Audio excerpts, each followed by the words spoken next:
sekarang kita lagi ada di Museum Wasaka. For your information aja nih guys, Museum Wasaka ini bangunannya merupakan bangunan rumah adat khas Kalimantan Selatan, yaitu bangunan bumbungan tinggi. Terus di dalam Museum Wasaka banyak sekali barang-barang bersejarah. So, jangan lupa nonton ya.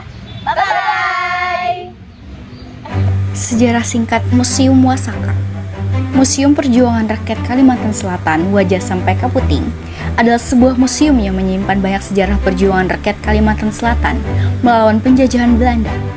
Nama Wajah Sampai Kaputing sendiri memiliki arti yang sangat mendalam, yaitu perjuangan yang tidak berhenti hingga tetes darah penghabisan, yang merupakan moto perjuangan rakyat Kalimantan Selatan.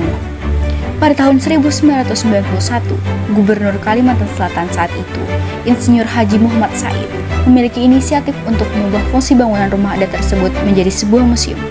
Tujuannya adalah untuk melestarikan sejarah perjuangan rakyat Kalimantan Selatan dan menjadikannya sebagai tempat edukasi bagi masyarakat. Pada tanggal 10 November 1991, bertepatan dengan Hari Pahlawan, Museum Wasaka akhirnya diresmikan. Museum ini kemudian menjadi salah satu destinasi wisata sejarah yang penting di Banjarmasin. Di dalam Museum Wasaka, terdapat berbagai koleksi yang berkaitan dengan sejarah perjuangan rakyat Kalimantan Selatan, seperti senjata tradisional yang digunakan oleh rakyat Banjar dalam melawan penjajah, seperti mandau, keris, tombak, dan lain-lain. Benda-benda peninggalan sejarah juga terdapat di dalam Museum Wasaka, seperti pakaian adat, perhiasan, alat-alat rumah tangga, dan dokumen-dokumen bersejarah. Museum Wasaka sekarang hingga saat ini, Museum Wasaka tetap menjadi salah satu destinasi wisata sejarah yang populer di Banjarmasin. Museum ini tidak hanya menjadi tempat yang mempelajari sejarah perjuangan rakyat Kalimantan Selatan, tetapi juga menjadi tempat pelestarian budaya Banjar. Beralih kepada asal-usul bangunan dari Museum Wasaka. Bangunan Museum Wasaka sendiri memiliki sejarah yang panjang. Bangunan ini merupakan rumah adat Banjar dengan arsitektur bumbungan tinggi yang berusia lebih dari 2 abad. Tepatnya dibangun sekitar tahun 1810.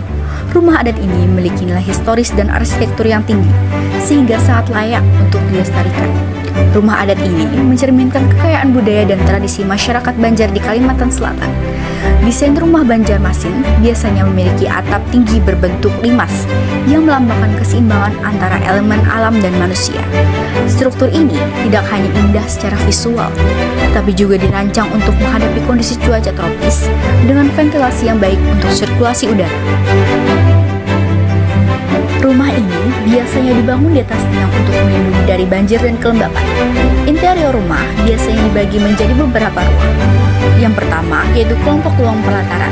Kelompok ruang pelataran memiliki 3 ruang, yaitu pelataran muka, pelataran tengah, dan pelataran dalam. Selanjutnya yang kedua yaitu kelompok ruang tamu. Kelompok ruang tamu yang bersifat publik atau semi publik terdiri atas 4 ruang, yaitu ruang antara, ruang tamu, ruang tengah, dan ruang tamu utama. Yang ketiga yaitu kelompok ruang tinggal.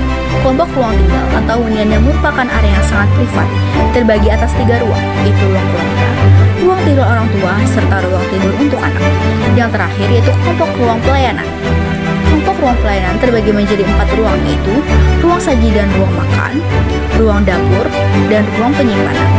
Dari keempat ruangan tersebut dipisahkan oleh dinding atau yang disebut dengan tawing.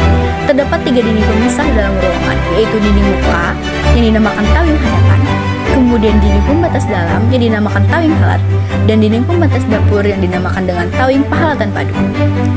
Berdasarkan organisasi ruang yang ada, kelompok ruang tersusun membentuk suatu pola memanjang linear dari bagian depan hingga ke belakang bangunan.